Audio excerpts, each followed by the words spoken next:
Hello, thank you for joining me again. This week's video will be documenting how to properly and safely perform the bench press. But before we get into that, just a quick update on how my training's going.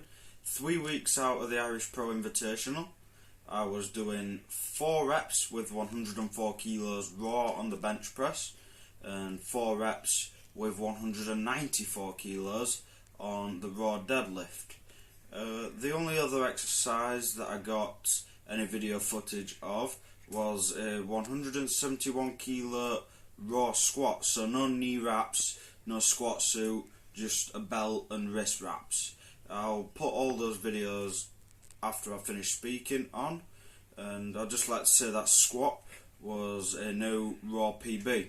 I've never really trained full on naked knee raw since the World Championships 10 months ago in Portugal, and I will be doing that at the World Championships just after the Irish Pro Invitational. That will be 5 weeks' time.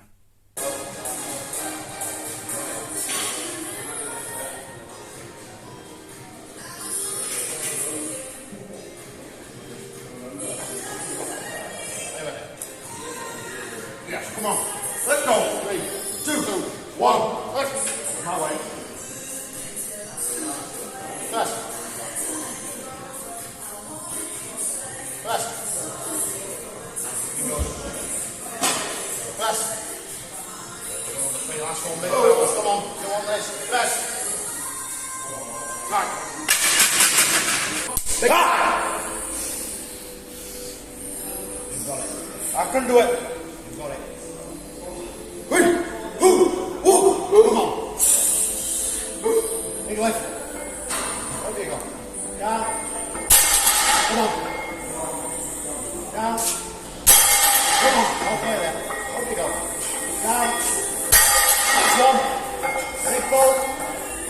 Down. Alright. Yeah.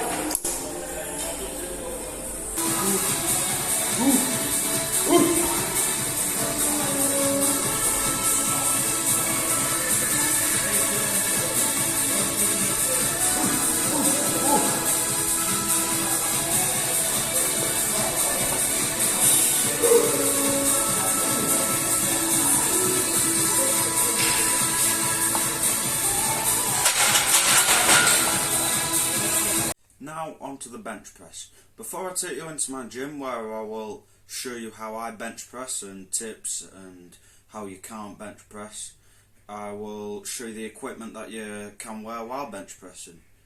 The minimum equipment that you do need to wear is a singlet like this, as with a squat and a t-shirt underneath, with some form of footwear. That must be worn, no matter what. If you're in the equipped categories, single ply or multiply, you wear your bench shirt under this. If you're in the unlimited class and you're wearing a supercharged RAM, that goes on top. Additional things that can be worn: knee sleeves. Right, you might not think that knee sleeves would be beneficial during the bench press because you're not bending your knees and coiling back up like you do with a squat or the deadlift. But I do know a few people that can only bench press while wearing knee sleeves, and as long as you're not in a raw competition, like a naked knee raw competition, you can wear these. Same with knee wraps. I know you can't wear them in IPF Classic competitions, but in any equipped competition or Classic Raw competition, you could wear knee wraps. Now I know I can't understand how anyone would want to do that, 'cause it's very, very hard to bend your knees while wearing the knee wraps, but you might want to give these sleeves a go. Another thing that you can wear, your powerlifting belt. Now, you just wear this how you would wear any other exercise, like your squat or your deadlift. I would recommend this as it keeps the core nice and tight and stable. But a piece of equipment I would have to recommend most is the wrist wrap. Again, the wrist wrap, like with a squat, you just wrap it round. I'll show you again just in case you missed that video. You tuck your thumb in that hole and you wrap. You can have it as tight as you want. I like mine very, very tight, just so that it gets nice and tight. And I've only got 60cm ones when some people can have 1 metre ones. Velcro it, undo your loop, and that wrist and stability, you can do that, and that's so loose. Whereas this, it's so, and you can see with the hand, it's so much harder to open it. You're just so much tighter with the wrist wraps, and it feels uncomfortable to get used to first with the bench press. And when you pick it up a bit differently, bar if it's not 100% how you do every single time, it just feels like it's so digging into your wrists, and it's so uncomfortable. But after you get used to it, you start thinking, how on earth could I bench press without these? So this is the bench press. You might be looking at it thinking it's pretty simple.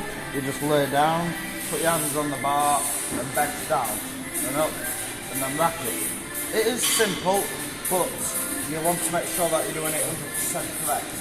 So first thing to make sure is the height that you set the stops and rack. So for a good rack, you want to make sure that it's not too hard for you to get the bar out, and after you finish your press, you want to make sure that you're not struggling to get it back in above there, but you also don't want it flailing above there, otherwise you're in danger either way. And whilst benching on your own in a gym, I'd recommend using these safety stops. These are for if you're pushing for maybe 10 reps and you're halfway up on that 10th rep, but you just can't get it. You slowly and calmly lower the bar to your chest and let it roll to where your neck is. The height between your chest and your neck there's a difference in height, and that's where these stops will come in. So while you're benching, it won't hinder touching your chest, but it's safe, so it can roll onto your neck without damaging your face or any part of your body. So now I'm going to show you how to actually bench press. A few things to mention before you start. In competitions for British powerlifting and the IPF, you must have your feet flat like that. But in the WPC and BPU, you can bench like that with your feet not flat. I personally bench flat-footed in both federations because I feel like it gives it more support. Now, with putting your hand on the bar, they cannot be more narrower than that, and they cannot be more wider than that. Me personally, I'll put middle finger on the ring, and I'm also going to demonstrate the rest of the bench press movement now. So this part only applies in British powerlifting and the IPF, but as you pick up the bar, you'll be given a start command. Stop! And the bar moves downwards to the chest. And this is the same in both federations from now on. You'll be given a press command. Press! And once you're fully extended at the top, you're given a rack command. Rack! There you can put the bar down. So now I'm going to tell you the cause of disqualification with the bench press. Firstly, if you're moving your feet or your foot comes off of contact with the floor, that will cause disqualification. Obviously, ignoring the referee's commands will cause disqualification.